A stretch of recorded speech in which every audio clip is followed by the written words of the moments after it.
Ladies and gentlemen, President William Ruto was in Kiambu County yesterday.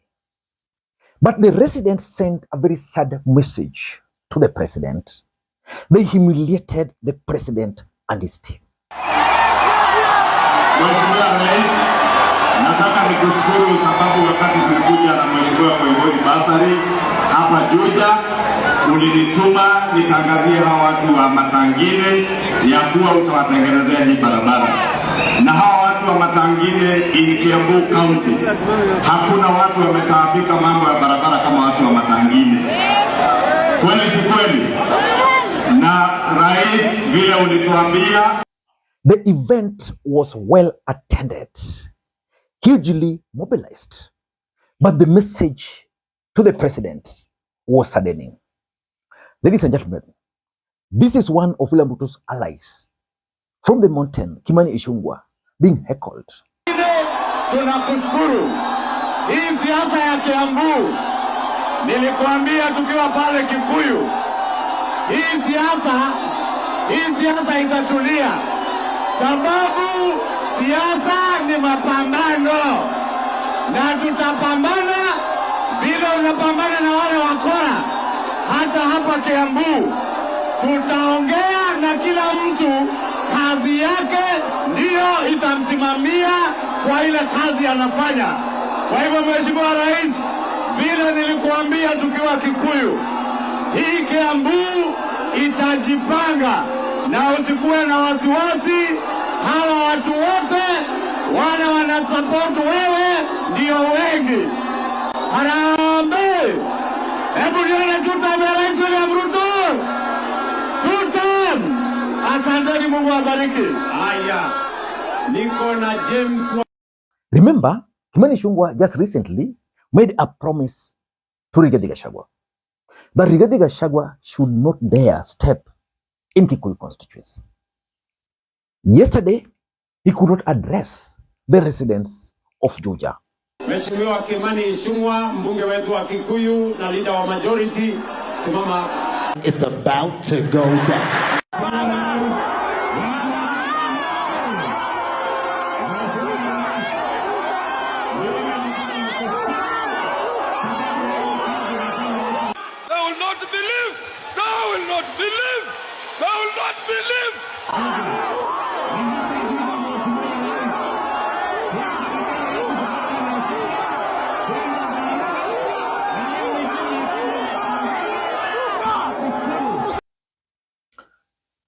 But what shocked me was Betty Maina. Listening to Betty Maina speaking and just pay very close attention to the moment. The residents now started heckling her. Raisi, nimetumwa kuna mama moja kutoka Maragwa, kuna mtu aliweka mtoto wake mimba na akaua. Kama serikali yako inapigana na gender based violence, weka yeye ndani. Hii kelele kidogo tumezoea. Rigathi aliua na akawekwa ndani. Raisi, nimetumwa kuna mama moja kutoka Maragwa, kuna mtu aliweka mtoto wake mimba na akaua. Kama serikali yako inapigana na gender based violence, weka yeye ndani. Hii kelele tumezoea.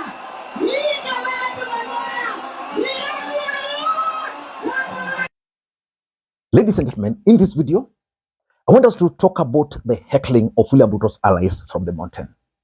And why personally, I strongly believe that William Ruto should forget about Mt Kenya. He won't get votes from there. He should learn from Raila Amolo Odinga. Before we do that, in case you're watching this channel for the first time, please take a second or two, click the subscribe button so that next time we produce a video like this, YouTube will automatically notify you. And to the subscribers, I want to continue thanking you guys for your continued support. Because without that support, this channel cannot be where it is. Ladies and gentlemen, the first thing William Ruto should learn is that there is serious Rigathi Gachagua's factor in Mt Kenya. Rigathi Gachagua has managed to capture the hearts and the souls of the mountain. And personally, I doubt if that will change anytime soon. Because if you look at the way those people were being heckled, most of them were heckled for mentioning Rigathi Gachagua. Most of them were also being heckled for being openly anti Rigathi Gachagua. Someone like Kimani Ichungwa. Betty Maina, is the wife to Madira member of parliament. And you know why she was being heckled. So I think Ruto should just accept the fact that Mt Kenya is gone. And if he's crafting his winning formation, he should put that in mind. I know Professor Abraham Kithure Kindiki is really trying. But from the indications, because Kiambu County has how many registered voters? Over 1 million votes. And if this is the way they are behaving with William Ruto, it means even if Ruto will do what, he will not get. Sometimes I tell people that Ruto might actually not get the number of votes Raila Odinga got in the mountain in the last election. And therefore, for him, he must be very strategic in his approach. So that's my number one factor. Number two, and the message is loud and clear. The mountain is telling President Ruto that for them, it is one term for him. You can't rule out the possibility of William Ruto winning the presidency minus Mt Kenya. He can easily do that. Raila Odinga won in 2007 minus Mt Kenya. Ruto can still do the same. But the mountain and their messaging is very clear. As a matter of fact, I know it's very painful for President Ruto to lose the support he got just a few years ago, the way it's happening. But that's the reality. Mt Kenya is gone. And they are one term. Why am I saying this? This event, the attendance was so good. Well attended. And then it was a UDA event, which means you should have expected everybody who was in that event to be UDA. Most of these people were mobilized. And therefore, they were mobilized by UDA politicians. Probably they did some background check. But now, if these were UDA supporters, why heckle a key UDA leader from Mt Kenya? Why heckle another leader for mentioning Rigathi Gachagua? Mt Kenya is one term.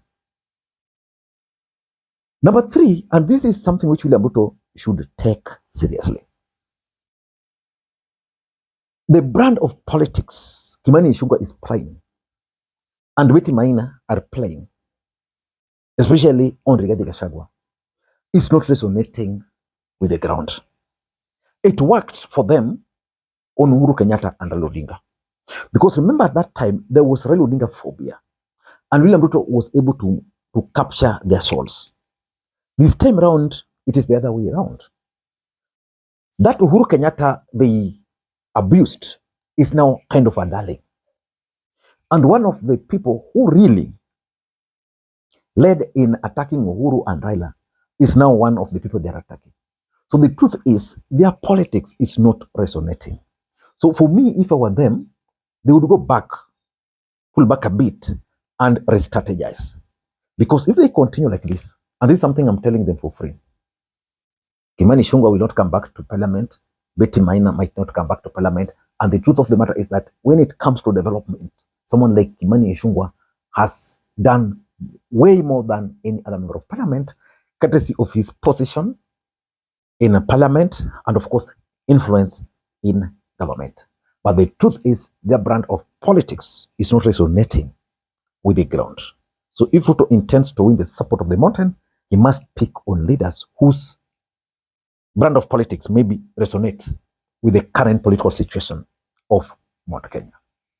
Number four, I think the mountain is also communicating to William Ruto about their political stand. You know, there's something which Rigathi Gachagua used to say, and people used to joke, that in Mt Kenya, if Ruto goes there, they go for the money. So if William Ruto is going to spend a lot of money in Mt Kenya, especially to mobilize people, he should think twice. He should think twice. Because sometimes I get confused with the way Mt Kenya is operating. In Berenov the other day, UDA candidate won.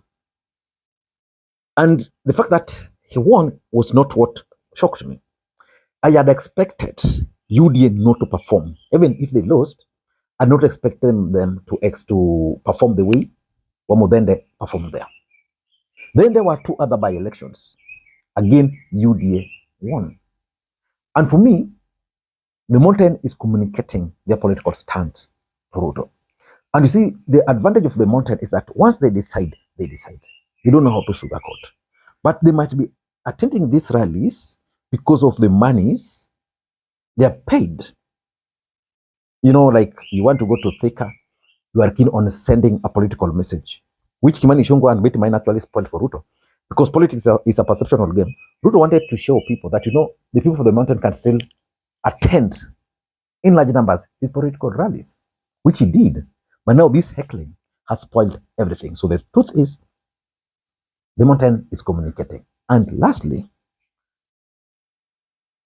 they are telling Ruto to look for vote somewhere. Which brings us to the running mate equation. What do you think is the winning formation for Ruto? What can Ruto do to win the presidency? Is changing Professor Kithure Kindiki the solution? Or what? Because Ruto has several options, but they're very narrow. One of them is to pick a running mate from the Luhya nation.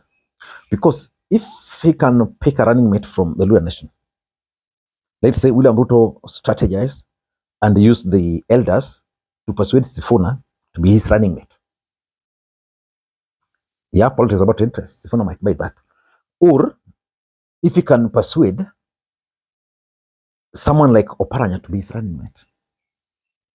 The truth is, Kakamega is the second largest voting bloc in Kenya. The Luhya nation have the highest number of votes. So I think that can work for him. Then maybe come consolidate Nyanza and ensure turnout. Because, for example, Nyanza people, the truth is, as much as Nyanza today, Luhya Nyanza in particular, is leaning towards the president, there is something which should worry Ruto. Nothing will really persuade them to turn out in large numbers to go and vote. Because they're used to seeing Raila Odinga on the ballot. Raila Odinga is not on the ballot. So therefore, what will persuade them to turn out? So if William Ruto can work on a strategy of making turnout in Nyanza huge, then it's okay. But how will coastal region vote? That's another critical factor. So William Ruto will have to work on his running mate. If Kindiki can consolidate Mt Kenya East, then I'd advise him to stick to that. But if you want, you should figure out the best running mate in 2027. Ladies and gentlemen, I think the residents of Kiambu sent their message, and their message was loud and clear. Until next time, this is Lee Makwiny. Bye-bye.